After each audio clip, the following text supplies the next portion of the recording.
por que visitar e pesquisar os cemitérios públicos no Brasil? Esses cemitérios, eles vão surgir a partir do período da Primeira República e aos poucos foram construindo uma série de monumentos funerários de grande valor artístico e bastante grandiosos. Atualmente existem muitos cemitérios no Brasil que têm visitas guiadas nesses cemitérios, como exemplo, o cemitério São João Batista no Rio de Janeiro, o cemitério da Consolação em São Paulo, o cemitério da Soledade em Belém do Pará, o cemitério da Santa Casa de Misericórdia em Porto Alegre, o cemitério do Bonfim em Belo Horizonte. E o que a gente percebe é que cada região do Brasil acaba desenvolvendo um modelo, um tipo de cemitério. Então, por exemplo, o estado de São Paulo, ele é importantíssimo na construção desses cemitérios e na feitura dos monumentos, porque ele traz uma série de imigrantes italianos que vão trabalhar nesses locais. Esses imigrantes italianos são especialistas em fazer túmulos de mármore de Carrara. O que a gente vê, observa também, que esses marmoristas, eles chegam inicialmente na cidade de São Paulo e depois eles vão se espalhando no interior do estado de São Paulo, à medida que essas cidades passam a ter uma produção econômica muito rica, partindo do tripé monocultura cafeeira, imigração e ferrovia. O livro Arte Funerária no Brasil, de 1890 a 1930, ele traz justamente o histórico das oficinas das marmorarias italianas instaladas nesta cidade de Ribeirão Preto. Ribeirão Preto era visto na época como a capital do café. Vocês imaginam o apogeu econômico que existia nessa região.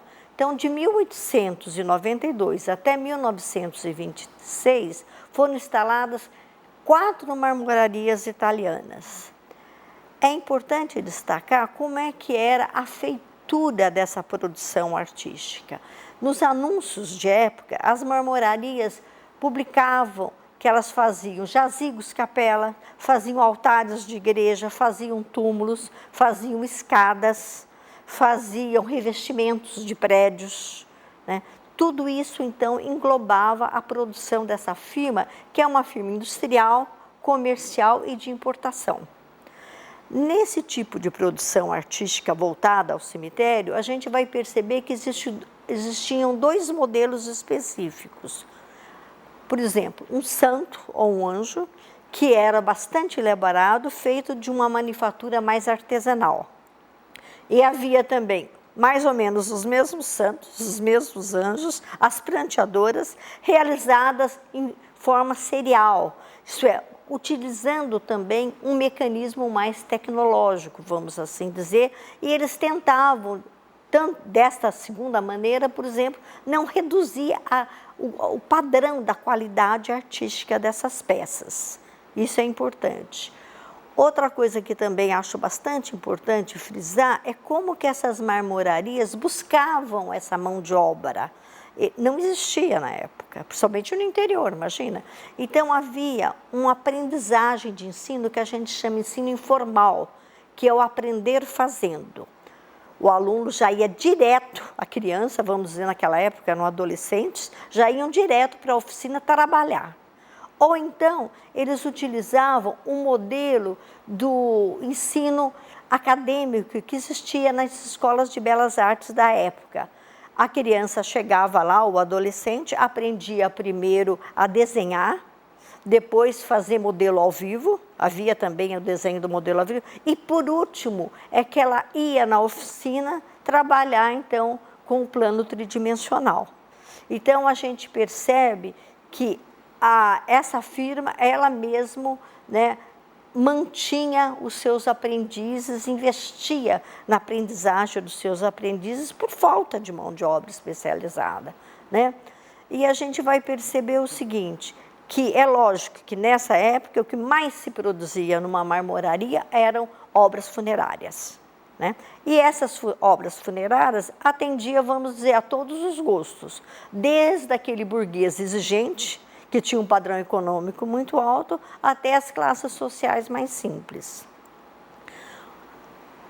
Isso daí foi acontecendo, vamos dizer, os historiadores da arte e os historiadores só começaram a descobrir o cemitério como espaço de pesquisa só a partir de 1960.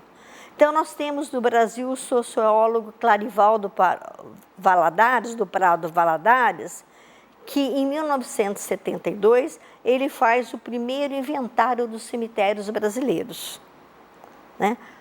Então, hoje a gente percebe que ampliou-se muito o número de pesquisadores nessa área e não há necessidade mais de falar, mas aqui eu vou reafirmar que, na realidade, o cemitério é um universo multicultural, que lá existe, então, uma variedade muito grande de conhecimento que você pode adquirir, principalmente o resgate da memória das pessoas que estão lá, que foram importantes, de uma certa maneira, sempre para a formação da cidade. Também a gente, visitando o cemitério, todas as classes sociais têm acesso, né? Não é uma galeria fechada, então é lógico que as pessoas também vão aprendendo a conhecer esse tipo de ideário estético que está lá, e como é que se diz? Gratuitamente, né?